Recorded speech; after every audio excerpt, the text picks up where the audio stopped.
علیکم ورحمۃ वबरकातुहू। नाज़रीन, कुछ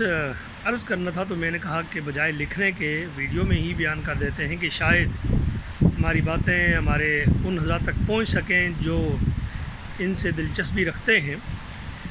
आप जानते हैं कि कुछ अर्सा पहले गिलगित में एक वाक़या हुआ जिसमें असहाब किबार के बारे में कुछ नाज़ेबा अल्फाज इस्तेमाल किए गए। उसके बाद जब कुछ मुखालिफिन ने या दीगर लोगों ने, जब दीगर तंजीमों ने, दीनी तंजीमों ने जब इस पर गिरफ़्त करना चाही तो इस पर फिर हुकूमत को जगाने की कोशिश की गई। तो जवाब में अहले तशय्युअ की तरफ से एक बहुत बड़ा प्रोटेस्ट किया गया जो कि तारीख़ी नौइयत का था और जिससे यूँ लग रहा था कि शायद अब नया ईरान जो है वो गिलगित में बनने जा रहा है। उसी दौरान फिर ये होता है कि एक बयान आज़ाद कश्मीर से, हमारे जो आज़ाद कश्मीर के एक अहले तशय्युअ के एक नामवर आलिम दीन हैं मुफ्ती किफ़ायत नकवी साहब, उनके हवाले से एक क्लिप वायरल होता है जिसमें कहा जाता है कि उन्होंने इन क्लिप के जो अल्फाज हैं वो ये थे कि उन्होंने असहाब किबार खुलफाए राशिदीन के बारे में इंतहाई नाज़ेबा लफ्ज़ इस्तेमाल किया। वो लफ्ज़ इस्तेमाल किया जो कुरान करीम ने कुफ़ार के लिए इस्तेमाल किया, कुरान मुशरिकीन के लिए इस्तेमाल किया, इन्नमल मुशरिकून नजसुन, कि बेशक मुशरिकीन जो हैं वो नजस हैं, वो पलीद हैं। ये लफ्ज़ उन्होंने अल्लाह करीम ने इस्तेमाल किया जो दुश्मनान इस्लाम के लिए, दुश्मनान मोहम्मद अरबी सल्लल्लाहु अलैहि वसल्लम के लिए। वो लफ्ज़ वीडियो में दिखाया गया कि वो लफ्ज़ मुफ्ती किफ़ायत नकवी साहब ने इस्तेमाल किया खुलफाए राशिदीन के लिए। इस पर तमाम के तमाम जो मुकातब फ़िक्र थे सवाए अहले तशय्युअ के, वो लोग इकट्ठे हुए। उन्होंने मुफ्ती किफ़ायत नकवी साहब को गिरफ़्तार करने के लिए जो है वो प्रेशर डाला, लेकिन जिन्होंने गिरफ़्तार करना था वो कहाँ इस काबिल हैं कि वो किसी मुजरम को गिरफ़्तार कर सकें। उन्होंने तो हाथ उठा दिए और उन्होंने, गिरफ़्तारी तो दूर की बात है, उन लोगों ने सिर्फ़ और सिर्फ FIR भी दर्ज नहीं करवा सके। आखिरकार ये हुआ कि हालात बदलते गए और मुफ्ती साहब ने फिर एक अपनी तरफ से एक तहरीरनामा जारी किया जिसमें उन्होंने फरमाया कि जी मैं तो क्या, मैं सोच भी नहीं सकता, शिया तो इस चीज़ को ही हराम समझते हैं कि वो अज़वाज मुतहरात और खुलफाए राशिदीन के बारे में कुछ गलत बात सोचना भी हराम समझते हैं, ये उनके ईमान का हिस्सा है। मुफ्ती साहब की बात सुनकर मुझे हैरत भी हुई और खुशी भी हुई, अफसोस भी हुआ। खुशी इस बात की हुई कि काश के ऐसा होता तो यकीनन बहुत बड़ी बात थी और हर साहिब ईमान का यही वो चाहता है कि ऐसा हो। अगर ऐसा हो तो शायद ये इख्तलाफात ही ख़त्म हो जाएं। पहले ज़माने में लोग बुक्स पढ़ा करते थे, अब तो जनाब सोशल मीडिया पर पूरी वीडियोज़ उन लोगों की मौजूद हैं जो अपने बड़े बड़े इज्तिमाआत में खुलफाए राशिदीन और अज़वाज मुतहरात के ऊपर याबागोई कर रहे होते हैं और तरह तरह के बकवास कर रहे होते हैं, तबर्रा कर रहे होते हैं। मैं ये तो नहीं कहता कि सारे शिया ऐसे हैं, लेकिन बहरहाल ऐसे लोग मौजूद हैं। फिर अहले तशय्युअ को चाहिए कि वो लोग इन लोगों से बरात का ऐलान करें कि इनके साथ हमारा कोई ताल्लुक़ नहीं है, ये लोग ना ही मुसलमान हैं, ना दीन से इनका कोई ताल्लुक़ है, ये अग़यार के एजेंट हैं। फिर इस तरह के अल्फाज इन लोगों को उनके लिए इस्तेमाल करने चाहिए। फिर चूँकि कुरान करीम ने हमें ये भी बताया कि हम हक़ की बात करें चाहे हमारा मुखालिफ ही क्यों ना हो। अब मुफ्ती साहब ने एक तहरीर लिखी, तहरीर में उन्होंने वाज़ह लिखा, उन्होंने कहा जी हमारा कश्मीर से एक ताल्लुक़ है, मुज़फ़्फ़राबाद हमारे बाउजदाद ने आबाद किया, हम इसके कस्टोडियन हैं। बिल्कुल तमाम की तमाम बातें बजा है, कौन इस बात से इनकार कर सकता है कि मुफ्ती साहब इस मुज़फ़्फ़राबाद के उन लोगों में से हैं जो पुराने तरीन लोग हैं। और मेरे ख़्याल में अगर हम देखें तो आज़ाद कश्मीर के चंद वो लोग हैं जो अभी तक बाकी हैं, बाकियात में से उनमें शायद एक मुफ्ती किफ़ायत नकवी साहब भी हैं। लेकिन नाज़रीन, यहाँ पर उन्होंने जो बात लिखी, उन्होंने ये लिखा कि मैं, जो मेरा क्लिप है वो काट कर बयान किया गया, वो क्लिप मेरा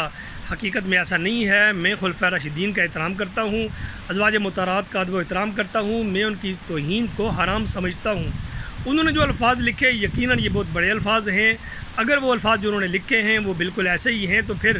तो मेरे ख़्याल में झगड़ा जो है वो नहीं बनता। लेकिन यहाँ पर मैं मज़ीद ये भी अर्ज़ करूँगा कि अगर उनके ये अल्फाज हैं, उन्होंने कहा कि मेरा जो क्लिप है इसको तोड़ मरोड़ कर पेश किया गया, मैं तो फिर ये अर्ज़ करूँगा इंतज़ामिया से, और मैं ये अर्ज़ करूँगा उलमाए अहले सुन्नत से, मैं ये अर्ज़ करूँगा जनाब मुफ्ती किफ़ायत नकवी साहब से कि आप एक बड़ा किसी हाल बुक कराएँ जनाब, उस हाल के अंदर आप पूरी तकरीर अपनी सुनाएँ ताकि हमारे वो उलमाए किराम जो जिन्होंने ला इल्मी की बुनियाद पर, किसी फासिक की ख़बर की बुनियाद पर आपके ख़िलाफ़ एक्शन लिया, वो भी अफसोस का इज़हार करें। क्योंकि हमें किसी के ईमान के बारे में इस नौइयत की, इस हद तक आगे बढ़ने की इजाज़त नहीं है जब हमारे पास صحیح معنوں میں ثبوت موجود نہیں ہے۔ آج ہر چیز ایڈٹ ہوتی ہے، اس میں کوئی شک نہیں ہے، تو ان کو چاہیے کہ وہ اس تقریر کو، پوری تقریر کو وہ عوام اہل سنت کے سامنے، چونکہ انہوں نے کہا پرانا کلپ ہے، پرانا ہے یا نیا ہے تو اس کے اندر گستاخی ہے۔ اگر تو کسی نے تروڑ مروڑ کر پیش کیا حالات خراب کرنے کے لیے، پھر تو میں یہ عرض کروں گا کہ ہمارے علماء اہل سنت کو، علماء دیوبند کو، علماء اہل حدیث کو، ان لوگوں کو بھی چاہیے کہ اگر ایسے واقعات ہوں تو ان لوگوں کی ان واقعات کی جب تک حقیقی معنوں میں چھان بین نہ ہو، اس حد تک نہیں بڑھنا چاہیے کہ کل ہمیں واپسی کا کوئی راستہ نہ ملے۔ ہاں، تقریر پوری کی پوری سنیں، پھر اس کے اندر اگر مفتی صاحب، ہو سکتا ہے مفتی صاحب کی بلا جو فرما رہے ہیں وہ ان لوگوں کو نجس کہہ رہے ہوں، ان لوگوں کو پلید کہہ رہے ہوں، ان لوگوں کو جہنمی کہہ رہے ہوں جو اہل بیت اعظام کے محبت کرنے کا دعویٰ تو کرتے ہیں لیکن خلفاء راشدین اور ازواج مطہرات کے بارے میں تبرہ کرتے ہیں، یاوہ گوئی کرتے ہیں، گالیاں نکالتے ہیں، پھر وہ لوگ لعنتی بھی ہو سکتے ہیں، خبیث بھی ہو سکتے ہیں، جہنمی بھی ہو سکتے ہیں، پلید بھی ہو سکتے ہیں۔ کیونکہ اہل سنت والجماعت جس طرح ہمارا موقف اہل بیت کے بارے میں بالکل واضح ہے کہ ایک بندہ اگر پوری زندگی بھی حرم پاک میں بسر کرے، اگر اس کے دل میں ذرا سا بھی بغض اہل بیت ہے تو وہ کبھی بخشا نہیں جائے گا، جنت میں نہیں جائے گا، کیونکہ اہل بیت سے محبت کرنا ہمارے دین کا حصہ ہے، ایمان کا حصہ ہے۔ اسی طرح ہمارا یہ بھی عقیدہ ہے کہ خلفاء راشدین کے بارے میں اس نوعیت کی گفتگو کرنے والا ان ہستیوں کے بارے میں جو حضور نبی اکرم صلی اللہ علیہ وآلہ وسلم نے جن کی تربیت کی، جن کی پرورش کی، جن کو قدم قدم پر جن کی رہنمائی کی، ان کے بارے میں ایسا عقیدہ رکھنے والا بھی ہمارے نزدیک جنت تو کیا جنت کی خوشبو تک جو ہے وہ نہیں سونگھ سکتا۔ امید ہے کہ میرے اس کلپ کو اس طرح بیان کیا جائے گا، کہ اس طرح شیئر کیا جائے گا